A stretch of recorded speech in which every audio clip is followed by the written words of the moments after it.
O Evangelho segundo Mateus, capítulo 9.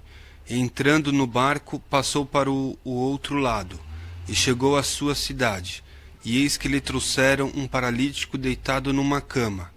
E Yeshua, vendo a fé deles, disse ao paralítico: Filho, tem bom ânimo, perdoados te são os teus pecados. E eis que alguns dos escribas diziam entre si: Ele blasfema. Mas Yeshua, conhecendo os seus pensamentos, disse: Por que pensais mal em vossos corações?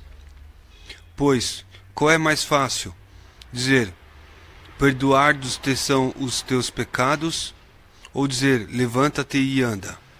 Ora, para que saibas que o Filho do Homem tem na terra autoridade para perdoar pecados, disse então ao paralítico: Levanta-te, toma a tua cama e vai para a tua casa. E levantando-se, foi para sua casa. E a multidão, vendo isto, maravilhou-se e glorificou a Adonai Deus, que dera tal poder aos homens. E Yeshua, passando adiante dali, viu assentado na recebedoria um homem, chamado Mateus, e disse-lhe: Segue-me. E ele, levantando-se, o seguiu. E aconteceu que, estando ele em casa, sentado à mesa, chegaram muitos publicanos e pecadores, e sentaram-se juntamente com Yeshua e seus discípulos. E os fariseus, vendo isto, disseram aos seus discípulos: Por que come o vosso mestre com os publicanos e pecadores? Yeshua, porém, ouvindo, disse-lhes: Não necessitam de médicos os sãos, mas sim os doentes. Ide, porém, e aprendei o que significa: misericórdia quero, e não sacrifício, porque eu não vim a chamar os justos, mas os pecadores ao arrependimento. Então chegaram ao pé dele os discípulos de João, dizendo: Por que jejuamos nós e os fariseus muitas vezes, e os teus discípulos não jejuam? E disse-lhes Yeshua: Podem porventura andar tristes os filhos das bodas, enquanto o esposo está com eles? Dias, porém, virão em que lhes será tirado o esposo, e então jejuarão. Ninguém deita remendo de pano novo em roupa velha, porque semelhante remendo rompe a roupa, e faz-se maior a rotura. Nem se deita vinho novo em odres velhos. Aliás, rompem-se os odres, e entorna-se o vinho, e os odres estragam-se.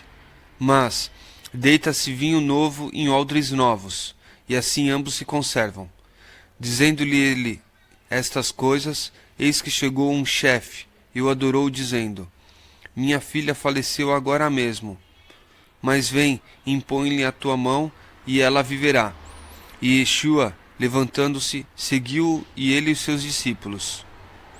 E eis que uma mulher que havia já 12 anos padecia de um fluxo de sangue, chegando por detrás dele, tocou a orla da sua roupa, porque dizia consigo: Se eu tão somente tocar a sua roupa, ficarei sã. E Yeshua, voltando-se e vendo-a, disse: Tem ânimo, minha filha, a tua fé te salvou. E imediatamente a mulher ficou sã. E Yeshua, chegando à casa daquele chefe, e vendo os instrumentistas e o povo em alvoroço, disse-lhes: Retirai-vos, que a menina não está morta, mas dorme. E riram-se dele. E logo que o povo foi posto fora, entrou Yeshua e pegou-lhe na mão, e a menina levantou-se. Espalhou-se aquela notícia por todo aquele país.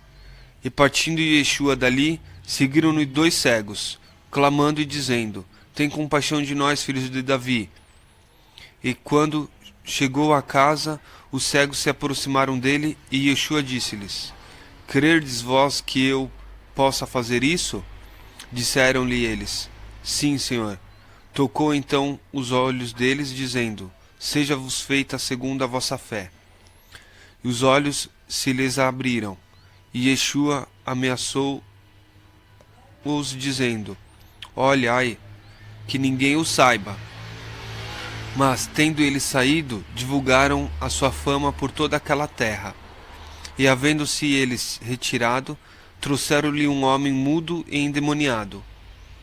E expulso o demônio, falou o mudo, e a multidão se maravilhou, dizendo: Nunca tal se viu em Israel.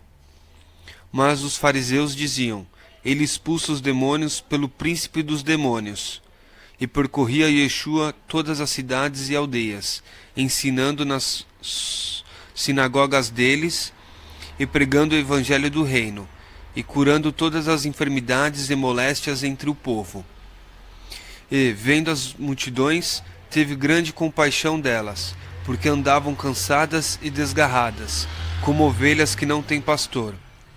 Então disse aos seus discípulos: A seara é realmente grande, mas poucos os ceifeiros. Rogai, pois, ao Senhor da seara que mande ceifeiros para a sua seara.